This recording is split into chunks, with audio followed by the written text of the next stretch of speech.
드라마 연인이 이제 마지막 결말만을 남겨둔 시점에서 최종회에 등장할 충격적인 반전에 대한 이야기를 해보려고 해요. 이번 예고편을 보면 기억을 찾은 이장현이 다시금 궁으로 들어가겠다고 이야기하는 장면을 확인할 수 있는데요. 인조가 이장현을 찾고 있는 와중에 이장현이 이런 선택을 한 것에 충격적인 반전이 숨어 있었던 것 같습니다.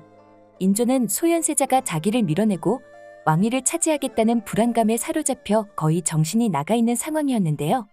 결국 소현세자를 죽음으로 밀어넣고 강빈마저 역모에 연루되었다는 누명을 씌워 사약을 내리고 말았습니다. 그렇게까지 해놓고도 강빈의 배후에 누군가 자기를 밀어내려는 세력이 있다는 망상을 떨쳐버리지 못하고 청나라에서 온 포로들을 계속해서 핍박하고 있었는데요. 그 중심에 있는 사람이 이장현이었습니다. 이장현은 청나라에서 포로들을 살리기 위해서 정말 고군분투했었잖아요. 길체를 조선으로 돌려보내면서까지 포로들을 지키려고 했던 사람이 바로 이장현이었죠. 이제 다시 기억을 찾은 이장현은 심양에 있는 양천과 조선 포로들을 데려오기 위해서 최선을 다해 움직일 것 같은데요.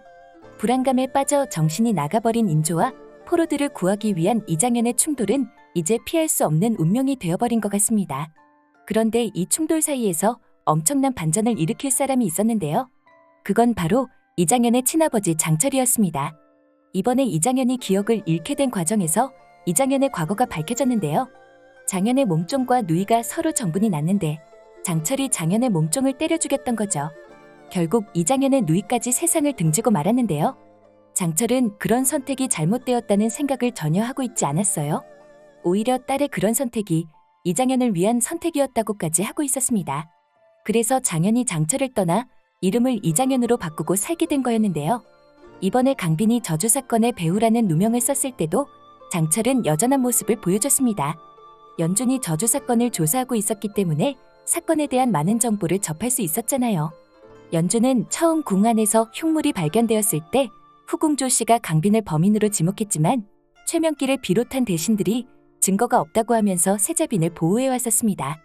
하지만 강빈의 나인이었던 진생의 고변으로 판세가 완전히 뒤집어졌다고 했습니다. 증거가 없자 강빈의 나인을 붙잡아다가 고문으로 협박을 해서 거짓 자백을 받아내고 말았던 건데요. 그렇게 강빈은 역모를 했다는 누명을 썼고 강빈을 비호하면 같은 역도로 몰릴 것이 두려워 아무도 입을 열지 못하는 상황에 이르고 말았던 거였습니다. 연준은 이런 상황일수록 강직한 선비의 의기를 내세워야 할 때라고 생각했는데요. 그래서 장철이 나서주기를 바랬습니다. 하지만 여기서 장철의 진짜 본 모습이 드러났던 것 같아요. 만일 진생의 고변이 사실이고 강빈이 인조를 저주한 것이 사실이라면 어찌하겠느냐고 물었습니다. 장철은 그동안 사건을 조사해온 연준의 말보다 자기 가치관을 더 중요하게 생각했던 거죠.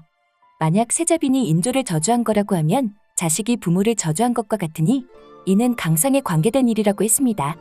유교에서 이르는 인간의 도리에 관계된 일이기 때문에 만약 이를 벗어난 죄를 저지른 거라고 하면 장철은 세자빈을 비호할 수 없다는 입장이었던 거죠. 장철의 힘은 높은 학식에서 나오는 거였습니다. 그런데 그런 장철이 유교적인 도리를 어기는 행동을 비호한다고 하면 자기를 따르는 모든 유생들이 장철에게서 등을 돌리는 일이 벌어지게 되는 거였죠.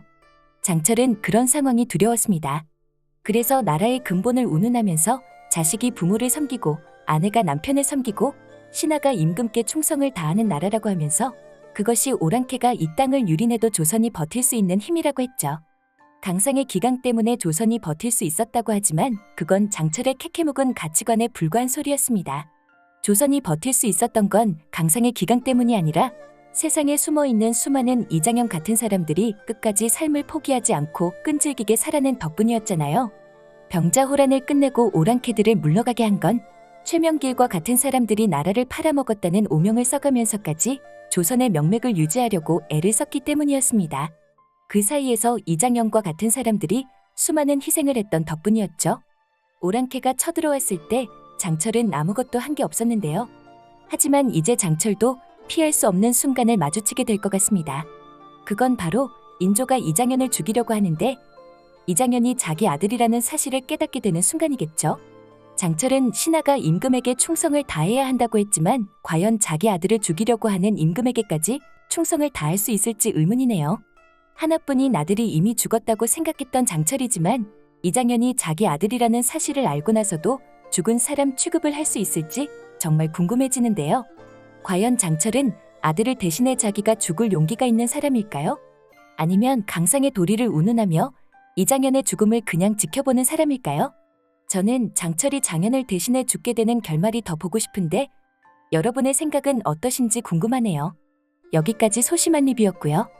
혹시 실례가 안 된다면 구독해주시면 안 될까요?